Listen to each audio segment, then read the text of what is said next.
Déjanos. ¿Por qué te metes con nosotros, Jesús Nazareno?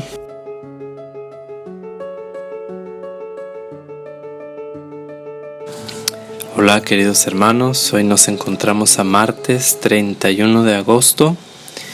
Escuchamos el Evangelio de San Lucas, capítulo 4, versículos del 31 al 37. Escuchemos. Del Santo Evangelio según San Lucas. Gloria a ti, Señor. En aquel tiempo Jesús fue a Cafarnaúm, ciudad de Galilea, y los sábados enseñaba a la gente.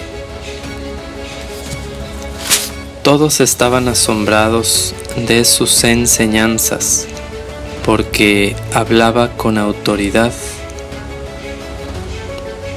Había en la sinagoga un hombre que tenía un demonio inmundo y se puso a gritar muy fuerte: «Déjanos, ¿por qué te metes con nosotros, Jesús Nazareno? ¿Has venido a destruirnos? Sé que tú eres el Santo de Dios». Pero Jesús le ordenó: «Cállate y sal de ese hombre». Entonces el demonio tiró al hombre por tierra en medio de la gente y salió de él sin hacerle daño. Se espantaron y se decían unos a otros: ¿qué tendrá su palabra? Porque da órdenes con autoridad y fuerza a los espíritus inmundos, y estos se salen. Y su fama se extendió por todos los lugares de la región. Palabra del Señor. Gloria a ti, Señor Jesús. Bien, hermanos, pues estamos escuchando este hermoso Evangelio de San Lucas que nos presenta a nuestro Señor en su ministerio público. Recordemos que mientras Jesucristo vivió 30 años de su vida aquí en la tierra,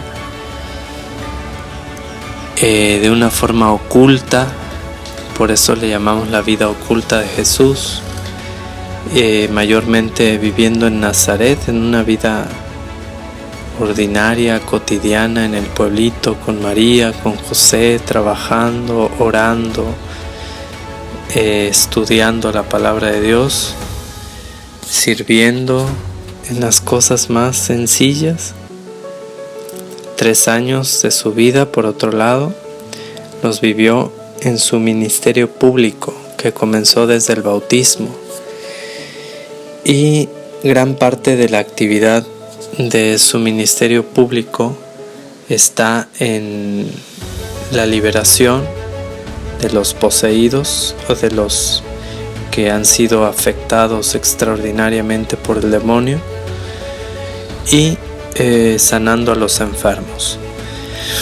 Y hoy vemos cómo Jesús fue a Cafarnaúm. Es un pueblito que queda en las orillas del mar de Tiberíades. El mar de Tiberíades es como un corazón, no como un corazón como lo dibujamos, sino como más o menos la figura del corazón como realmente es.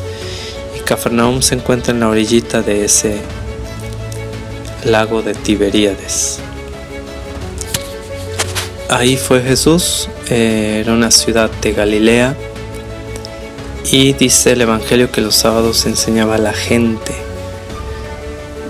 ¿Dónde enseñaba? Pues en la sinagoga de Cafarnaúm.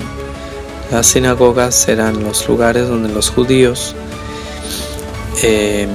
proclamaban un texto de el Pentateuco, que es alguno de los 5 primeros libros de la Sagrada Escritura, y algún texto de los profetas.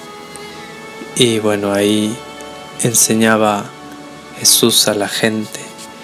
Todos estaban asombrados de sus enseñanzas, dice el Evangelio, porque hablaba con autoridad.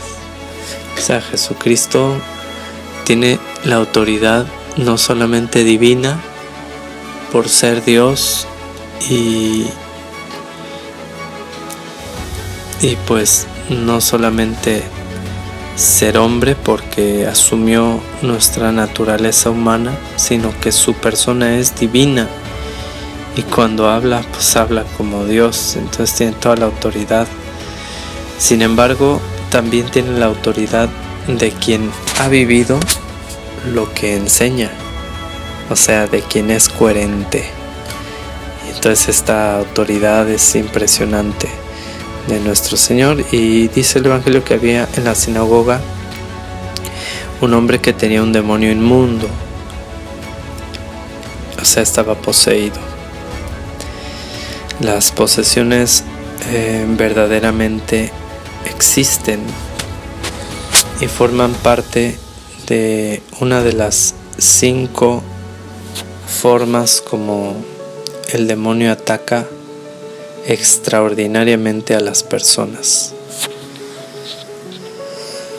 Y la otra, la forma ordinaria, es la peor, que es la tentación. Esa es la peor realmente, porque la tentación nos lleva al pecado, el pecado nos aleja de Dios, y entonces podemos llegar a perder incluso la vida eterna, llegar a condenarnos en el infierno por nuestra culpa, por nuestra desobediencia, por caer en la tentación. Pero bueno, este hombre estaba poseído por un demonio. Y hace poco leía un librito muy hermoso que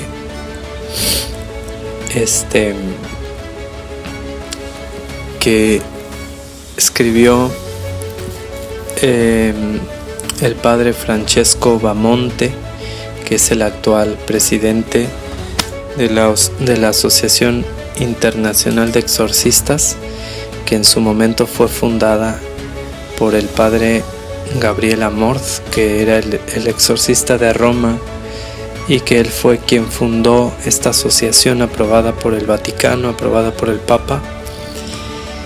En este librito, en el que el padre Francesco recoge como la práctica exorcística y para uso interno de la Asociación Internacional de Exorcistas, ahí menciona él que es distinta la actividad o el trato que Jesús tenía con los enfermos como con los poseídos, o sea que no es lo mismo, porque hay algunos teólogos actuales que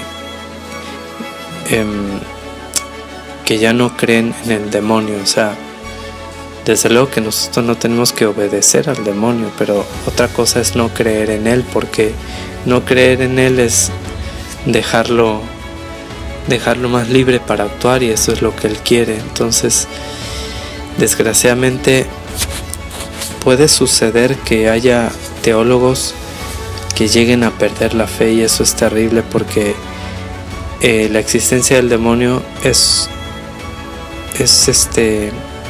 una verdad de fe que nosotros nos obliga a creer en la iglesia. O sea, la existencia existe realmente, el enemigo de Dios, enemigo de la humanidad, y tenemos que conocerlo para cuidarnos de él. Y entonces nos dice el padre Francesco que sí hay una gran diferencia entre la actitud que tiene Jesús con los enfermos como con la actitud que tiene con los poseídos, porque cuando habla se dirige a un poseído, no se dirige a la persona poseída, sino se dirige a otra persona que lo está poseyendo, y esa es una persona angélica, corrupta, claro, es un ángel infiel, que son llamados demonios. Por ejemplo, en este caso, fíjense cómo el hombre que tiene un demonio inmundo se puso a gritar muy fuerte y dice: déjanos, ¿por qué te metes con nosotros, Jesús Nazareno? ¿Has venido a destruirnos? Sé que tú eres el Santo de Dios. ¿A quiénes déjanos se refiere este hombre? Si fuera el poseído, no diría déjanos, ¿no? Porque Jesús está hablando de Dios, está hablando a favor de los hombres, está instruyéndolos. ¿Por qué diría déjanos, no? Pero más aún, Jesús, cuando le ordena, le dice: cállate y sal de ese hombre. O sea, distingue lo que es el hombre y lo que es este otro ser a quien se está dirigiendo. Cállate y sal de ese hombre. O sea, no es el mismo poseído a quien se dirige Jesús, sino a otro ser que se encuentra oprimiéndolo a este hombre. Cállate y sal de ese hombre. Pero también es admirable la forma tan eficaz, rápida, con la que Jesús exorciza a este pobre endemoniado, ¿no? A este pobre hombre que sufre la opresión del maligno. Unas poquitas palabras nada más: cállate y sal de ese hombre, y ya, con eso. Hoy en día los exorcistas sufren, muchas veces, ordinariamente sufren un tiempo, ¿no? Porque es un proceso la liberación. Ordinariamente pues se llevan la práctica de algunos cuantos exorcismos para poder la persona ser liberada, y no es inmediatamente. Sin embargo, bueno, Jesucristo es Dios, es el santo de los santos, y pues inmediatamente se salió. Claro, también nosotros, sacerdotes, quienes ejerzan el ministerio del exorcismo, pues desde luego que tienen que esforzarse por vivir la santidad, ¿no? Y así ayudar a que el ministerio esté mejor dispuesta la persona, en este caso el que lo ejerce, para colaborar mejor con la gracia de Dios que fluye a través de él para liberar a los pobres poseídos. Bueno, entonces la persona queda liberada, y al final los paisanos de Jesús dicen que tendrá su palabra porque da órdenes con autoridad y fuerza a los espíritus inmundos, y estos se salen, y su fama se extendió por todos los lugares de la región. Bueno, pues queridos hermanos, existe el maligno, tengamos cuidado en el sentido de que no hay que meterse, no tenemos que meternos en su terreno, en el terreno del pecado, en el terreno de la superstición, de la brujería, del esoterismo, de la satánica muerte, en los resentimientos, los rencores, el odio. Hay que perdonar. Todo ese terreno es terreno fértil para que el demonio haga ahí su cosecha, se ponga a sembrar su presencia, ¿no? Hay que evitar todo eso. Y si hay alguien que está siendo afectada por el maligno, pues hay que recurrir a Jesucristo, a la oración, Santo Rosario, la confesión, la Eucaristía, el ayuno, la penitencia, la adoración eucarística.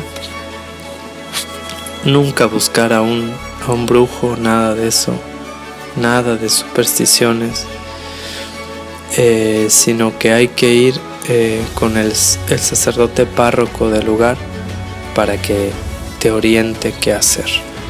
Que Dios pues nos dé su gracia para la liberación, que podamos descubrir en Cristo su hermoso y grandísimo poder, y acercarnos con confianza a Él para que nos libere de nuestras ataduras y podamos seguirlo con amor, con agradecimiento, Él que es el camino, la verdad y la vida. Adorado sea Jesucristo. Declaro que todo lo bueno que hay en mí, todo viene de Dios, y que todo lo malo que hay en mí, todo viene de mí. Suya es la gloria.